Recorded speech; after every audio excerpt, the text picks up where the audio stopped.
নমস্কার, জয় মাতারা। আমি অ্যাস্ট্রো হিমাংশু ভাগ্যের দ্বার থেকে আপনাদেরকে জানাই আন্তরিক শুভেচ্ছা, ভালোবাসা। আজ আমি যে প্রেডিকশানটি করতে চলেছি এটি সম্পূর্ণ বাড়ির বাস্তু সংক্রান্ত বিষয়।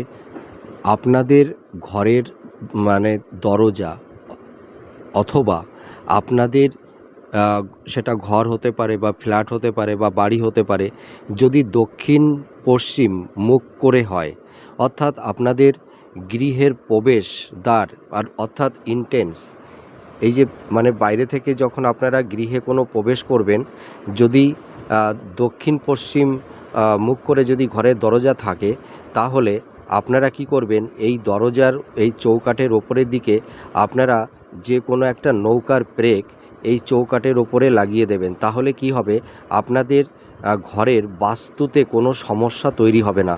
আপনাদের দেখবেন পরিবারের সদস্যদের মধ্যে একটা সম্প্রীতির বন্ধন থাকবে, কলহ বিবাদ অশান্তি হবে না। আপনাদের অর্থনৈতিক, আপনাদের সেভিংসের জায়গাটিও খুব ভালো থাকবে। আপনারা করে দেখুন, আশা করি ভালো থাকতে পারবেন। জয় মাতারা।